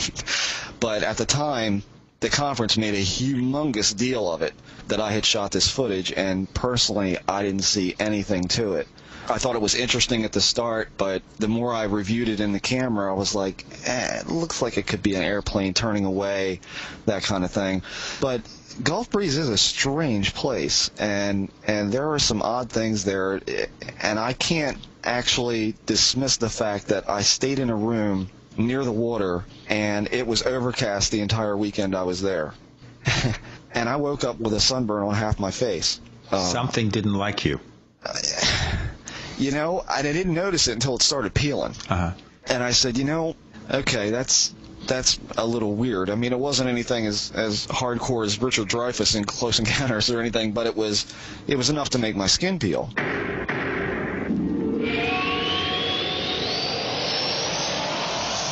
We have William Burns, the publisher of UFO Magazine, on the line. William, can you give us an offer for our readers about getting the magazine? Yes, I sure can. This is UFO Magazine, and I'm Bill Burns, the publisher, and here's an offer for your listeners. We have a special 5-issue introductory offer for first-time subscribers, $19.95 for your first 5 issues. Not available anywhere else but on the Paracast. So, Bill, how do they place the order? People can place orders by going to www.ufomag.com. They can also place orders over the phone at 1-888-UFO-MAGA, or they can write to us at Post Office Box 11013, Marina Del Rey, California, 90295. Bill, give us that contact information again. It is UFO Magazine, Post Office Box 11013, Marina Del Rey, California, 90295, or they can go directly to www.ufomag.com, and they can also call 1-888-UFO-MAGA, and they can subscribe right over the phone with a credit card. You're in the Paracast with Gene Steinberg and David Biedney. You never know what's going to happen next. You're in the Paracast with Gene Steinberg and David Biedney, UFO investigator Jeff Ritzmann, talking about, I guess we call the heroes and villains of the UFO field and some of the cases that actually turn him on. If you have comments or questions, send them to news@theparacast.com. That's news@theparacast.com. And visit our message boards and tell us what you have to say. David. Jeff, the first time we had you on, we ended the episode starting a conversation, or at least just beginning to explore the idea of what your thoughts were about the possible sources of these entities, these craft. For the most part, when you read most of the literature that's out there, there seems to be a fairly predominant tendency to state that these are interplanetary craft. Mm-hmm. There are specific star systems, like Zeta Reticuli, that are referenced over and over. When we were on the show last time, you started to intimate that perhaps this was too constrictive of a view. So at this point, would you care to perhaps expand a little upon that thought? Sure. You got to preface this by saying that, I'm not a particularly religious guy at all, but I did have kind of an interesting thing occur at one point. I know we left off the last time talking about my wife and I going to an area that's not far from our home and seeing the disc and having an experience up there of some missing time and or flat out recall of something very bizarre going on. But from there is pretty much where the floodgates kind of opened for me at that point. In not only in having sightings, but just this bizarre feeling that you would get at certain times that really came out of nowhere. And at the time, I also, despite my wife seeing things and friends that I would hang around with at the time seeing odd things in the house or seeing odd things when we were outside. I mean, the bottom line is that I lost a lot of friends over this kind of thing because they just didn't want to be around it. And that was really, really bothersome for my wife and I, being, a fairly young couple at the time. But as the floodgates seemed to open for me, and as I started to see more and actually talk to more people about what they had seen, I started keeping a little notebook of commonalities, of things that seemed to match up with not only me but with other people that I hadn't experienced but other people had experienced across the board. And at one point, I got excruciatingly frustrated that there was no real answers coming forth to me over 13 or 14 years at the time that I could really put my finger on. And I said, this just doesn't smell like, extraterrestrials from Planet X, coming here and doing this kind of thing. There's this whole perception. There's this whole, the perception issue is a big one for me because, knowing and seeing how the mechanics of this thing seem to operate, I think Jim Moseley had said something about the trickster when he was on here with you all, just briefly mentioned that he thought that could be a possible kind of direction. And I'm not completely opposed to that line of thinking either, that there may be no real agenda, that there may be no real purpose. But as I became frustrated with looking for answers, I started going back through those files, those spiral notebooks over and over, and I started to see this commonality in the people, but not so much what happened to them, but that how they responded to it. I mean, in the end, how they felt. You're not studying UFOs, You're not studying UFOs because we don't have any, okay, that we can get. You're studying the effects on people, UFO reports filed by people, and how it affected them. And as I started going through that, I saw that, number one, a lot of people who have sightings and or contact, abduction, whatever you want to call them, experiences, not only do they get divorced, they, if one has the experience and the other one doesn't, there's friction there.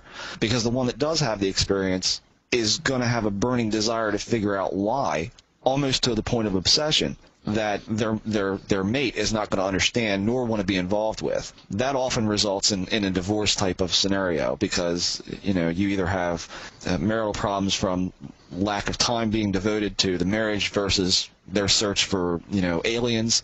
You have people turning away from religion, if they're Christian, if they're Jew, if they're God knows what, all religion. It doesn't matter. The bottom line is that these people will start to honestly and earnestly believe that aliens seeded us here. The whole there is no God, there is only them. They put us here, we're a direct descendant of them. This is all an experiment, blah, blah, blah. You will see that, again, the obsessive nature, this will consume your life if you let it. If you're that type of person that it's going to have an experience and then you're not going to stop until you find out what's going on.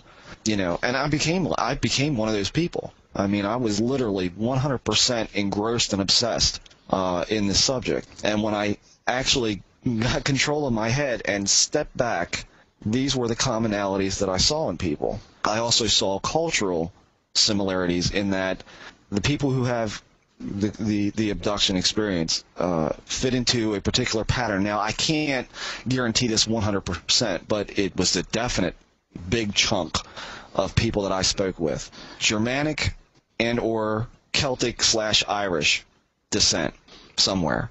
Number two, had definite involvement in occult practices, whether it be something as mundane as a Ouija board or, a witchcraft practitioner, that type of thing. Above average IQ, which I thought was really hysterical because, everybody wants to say the UFO nuts, when in fact most of these people have above average IQ. But that implies above average imagination. Well, yeah, or right. able to extrapolate really far-reaching theories, that kind of thing. And I didn't find, another thing that people say is, oh, well, they were drunk or they were high or what have you. And I don't find an overabundance of people, who had that kind of background. Most of these were just average people. I mean, these were average people. And also, like you mentioned, Dave, the creative aspect, the creative people. people who can visualize are a big thing. So looking at all that, I see this commonality of people being essentially turned away from spirituality and more geared towards the alien or the technological answers for why are we here, that kind of thing. And the more I looked at that, the more I saw that was a across the board kind of thing. And I said, well, there's a word for that, you know, and not only that, but judging, then going into their accounts of what had happened to them, you know, the horrible, the frustration, the wanting proof and not being able to get it, the anguish of the obsession, the torment of you're going to see just this much and we're going to dangle the carrot over here, you know, that kind of thing. You know, I said, well, you know, most people would look at this and say that's demonic, but I can't speak to that and say that's a demon because what the hell do I know what a demon looks like? I mean, I don't know how that operates. But I was told by a couple of researchers that they had found similar aspects to it, and that it did have this portion of people who had a legitimate experience. It kind of, you could fit it into that kind of box.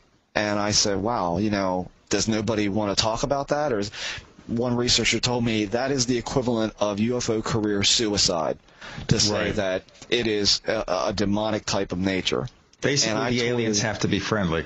I think that's everybody's wish, you know. I mean, I can't tell you how many people I asked, you know, if you could stop the abduction experience, would you? And I expected, I mean, I know at the time, if you'd asked me that, I'd have said, hell yes, yeah, no question about it, please, yes.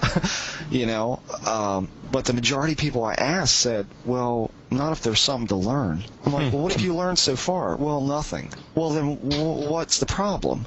You know, and, you know, I don't say that those people were faking it, but I don't know that they were having the same kind of experiences that a lot of other people were having, including myself, that they wouldn't want something like that to stop. Let me ask you something. Do you ever think about the possibility that some of your experiences, I'm not saying all of them, but some of your experiences were some sort of government disinformation program? In the whole of experience-wise, no, I don't think so. Of course, I can't say 100% sure. I mean, who could? Nobody can. I only had one particular instance where I knew that there was a government interaction, I guess. Mm-hmm. That was honestly the reason that I stopped with the whole thing. I mean, I dropped it not very much longer after that. I mean, I have to finish out my thought here with you know, the origin type aspect of what happened, because it is pretty surprising. I think you're going to get maybe a different angle on this, but I had a lecture to give in Washington, D.C. about a week after the demonic idea entered my head, that could this be it? And I thought to myself, am I going to go to this lecture and not say this, or am I going to say it and just let the chips fall? And I really toiled over it. Bad. Really bad. As I said, you know, I feel like I have these people that I spoke to, I identified with them to a certain degree, and some of them were my friends, and I'm like, can I keep this away from them? Can I not say this publicly?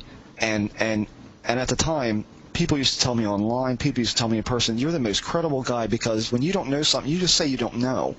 You know, you don't make up a story, and you don't have anything that's so outlandish. And a man had said to me online one time, I hope you realize that the influence that you have, because so many people listen to what you have to say, and I hope that you don't ever take that for granted. And I don't. You know, I never have. And that's not only, I mean, it was complimentary, but at the same time, that scared the hell out of me, that people were thinking so much of what I said. That, we're running out of time here, Jeff, so we're going to have to come to a conclusion. Well, what ended up happening was that I woke up one morning, and my wife and I were getting dressed to go out, and this was after a night where we had friends over, where we were talking about this very subject, and how I could deal with telling people in D.C., or should I not. What ended up happening was we woke up the next morning, and there was a mirror in our bedroom that had a symbol drawn on it. I didn't draw it, my wife didn't draw it, and my son was a little boy who couldn't have even reached it. And the symbol, we couldn't figure out what it meant, where it came from, or anything else. I ended up calling, I'm trying to pronounce his name, I think it's Mario Paglini, He was a ancient writings expert, professor out of Delaware. I called him, I faxed him the symbol, and I said to him, have you ever seen this? Do you know what it means? He responded back to me in about 2 days saying that he had never seen a symbol in this configuration, but that it was known as angelic writing. And I said, well, what does it mean? He said, well, it's a challenge, essentially. And I said, well, what is it? What, if you could put it into English terms, what does it say? And he said, well, essentially it says, now you know, do you have the courage to stand up for what you believe? And he says, does that have any bearing on anything in your life right now? And I said, yeah. So I went to D.C. and I said what I had to say, and I was really surprised at the feedback I got from it. Did it end my UFO speaking? Yeah, it absolutely did. So, hey, it's not a popular theory, but, it's not always the direction I go for every case, but I can't deny there's a certain portion of it that points in that direction for me. I'll tell you what, this direction has to be the end of this discussion and maybe the beginning of many more. Thank you for joining us, Jeff Ritzmann on the Paracast. Thanks, buddy.